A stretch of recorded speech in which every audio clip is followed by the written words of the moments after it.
Hi, I'm Ami with Century 21, and today I'm here with Greg. Today we're about to talk about mortgage. So most people are very familiar with conventional mortgage loans such as FHA, USDAs, and those kind of loans.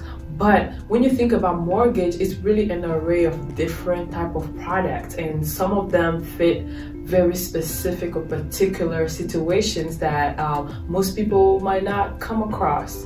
So today we'll be talking about one of those products, and in this case we'll be talking about asset-based mortgage loans. And I'm here with Greg with First Community Mortgage. Absolutely glad to have you Thank today. you.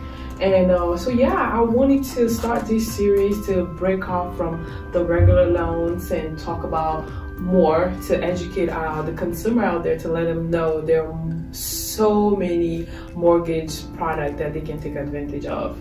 Thank you, because there are.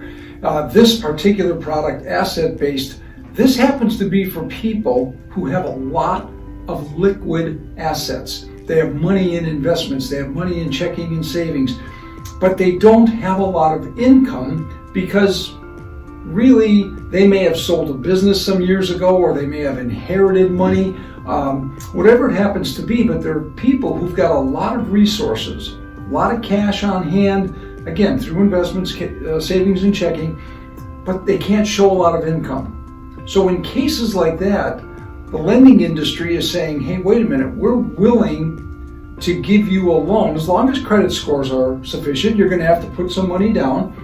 We then have to prove that you have the money. There's various things we're going to do to show that you have the money in your savings or investment accounts, whatever it happens to be. And if you have enough money that, say you're buying $1 million property and you've got enough money to put down 30%, and then you've still got $1.5 million or $2 million in your bank account.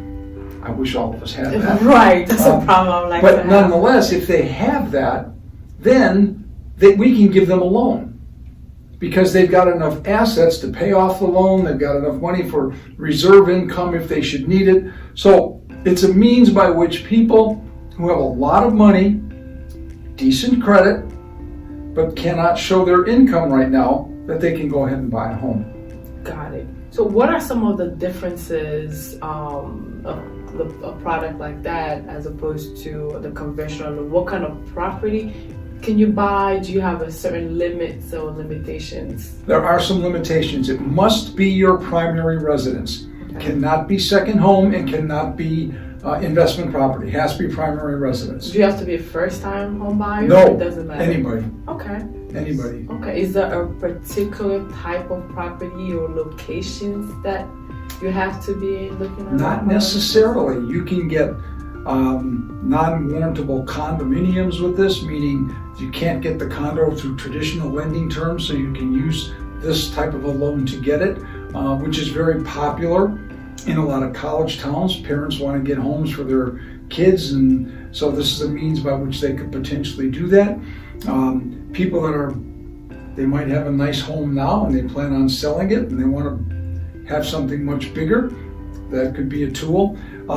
Minimum loan size is $250,000. Maximum loan without having to get an exception is $3 million. So a big range.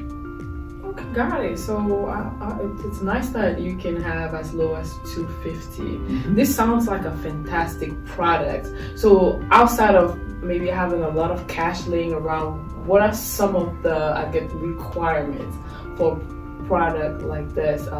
Income or not income requirement, but credit requirement, or is there anything else? It depends. I mean, you can, like, if your credit scores are 700 or above, absolutely you can do it. There's even programs for people that go all the way down to 620 and maybe even 600 if they have enough assets. So that is available. No employment, no income, no debt to income ratios, like we have to qualify people on traditional loans. This is a means by which they can go ahead and, without having to prove any of that, because they may not have it, but they've got all this money sitting in the bank and they want to be able to use it. That sounds awesome. What will be a good candidate for a product like this? I think it's generally going to be people in one of three situations. People who've sold a business in the last few years, because now they've got all this cash, but they don't have necessarily the current income, but they're living off a lot of money. People who've inherited money, however means they've inherited it. They've got a lot, and they may not have a lot of income, but they have a very large inheritance. And the third one is just people who've got a lot of money. You know, they've got a lot of funds set aside, but they don't want to go through the process of having to go through all their tax returns for the multiple businesses they have and everything else. This is a way to get into the loan without having to go through all of that. Amazing. Well, Greg, thank you so much. I think this was very informative to know that there are more than one solution for you out there looking to be a homeowner. You just have to approach the right people and so you can have the right information. Thank you, Ami. I appreciate it. Thank you so much. So if you have any questions, feel free to reach out to me and I'll be glad to connect you to Greg to elaborate more on this. But thank you again for watching and see you next week. Thank you. Thank you. Thank you, Greg.